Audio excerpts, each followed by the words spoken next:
person has done in the past, so I didn't want to be biased in my analysis because I would have judged on what is based on ground. And I have had friends who we have had this discussion several times on the situation, and a lot of people are very sympathetic towards him because they have observed his work over time. So I understand where that's not loyalty, but where that need comes from to support and defend a man. Now, I personally, I base situations on facts, and here's my fact. Now, anyone who is planning into going to social media and becoming this Captain Save-A-Hole kind of person, you have to be very aware that you have to come 110% correct when it comes to dealing with the public and public emotions. If you want to state that you're a person of integrity and value, you have to stay on that lane 100%. Because one thing I know about social media is when the tables turn, half the time, in fact 90% of the time, they are going to flip against you. So you have to be cautious of this. Now, if you just want to be a jagaband of the internet, not a problem. People love to laugh. They will take any content regardless. In fact, the more dramatic it is,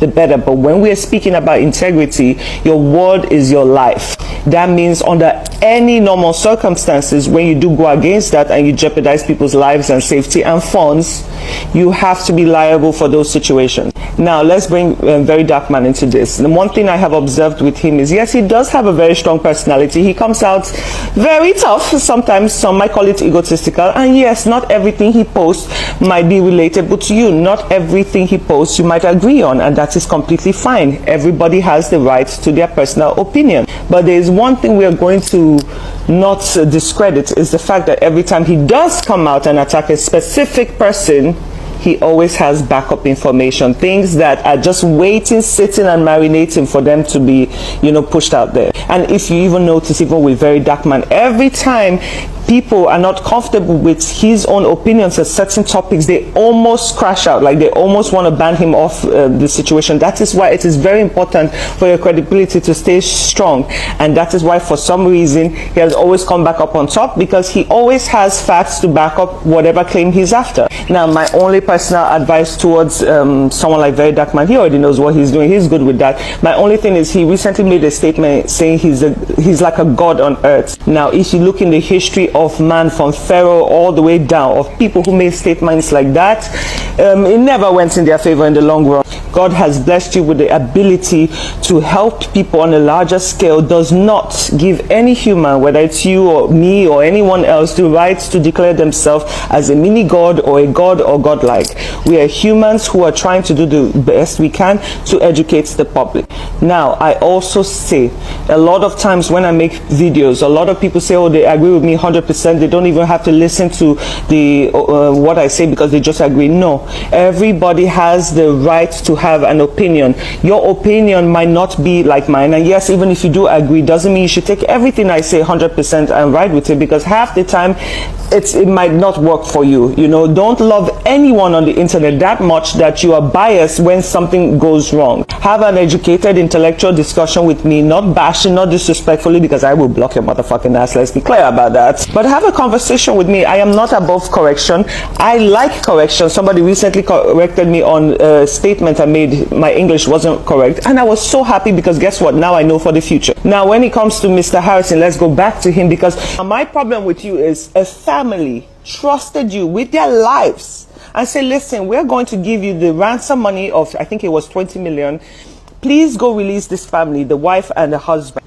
Now, at the beginning, why I did not comment on this subject is because it was said that you wanted to put trackers into the money. So magically, 5.4 million naira just vanished out of there. That is you putting people's lives in jeopardy.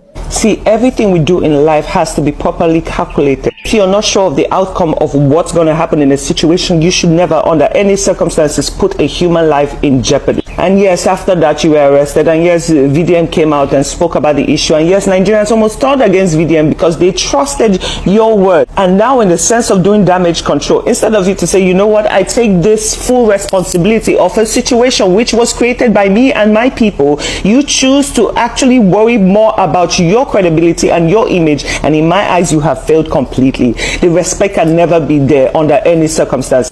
You now, thanks to your actions, now instead of 5.4 million naira, it has been increased to 50 million naira, which you're pushing innocent people after the hard work, blood and sweat they did to create their foundation. They are now forced to sell their properties, all in the name to fix a mistake you created that should have never existed in the first place. And you're more worried about your name, your credibility. Let's be clear, your credibility is down the drain right now. Let's not even fake it. Now, when you look into this situation, this is why I personally believe, allegedly, in my opinion, I believe that all this from day one has always been a scam. You solve 10 cases, you let 2 go for yourself. And this is why we are here. You do not pick and choose the situations you solve for the public and you film and everything. And yes, I don't know if it's Very Dark Man or somebody who said you never came with your face covered. These kidnappers are not that stupid to not know what is going on. And this is also where I blame the Nigerian system, because on a normal day when a situation like this happens, you're supposed to go to the police, but we do not even trust the police to do their duty. And out of that ransom, half the time they would even take something out of it. Like, who are you serving? Police and all this are supposed to be paid by the government, but I guess it is the system we live in. We have to become our own saviors. Each and every one of us has to come out and become our own saviors, because we are killing ourselves in the long run if we feel like we are safe. No one is safe. Mr. Harrison, a lot of people are on your side saying, oh, leave him alone, you don't want him to commit suicide and everything. See, at this point, instead of you trying to do damage control, just lay low, leave it alone right now, let it pass. It will never be gone, because you have messed up royally. And I'm sorry, there has to be consequences to every action, and this is a learning curve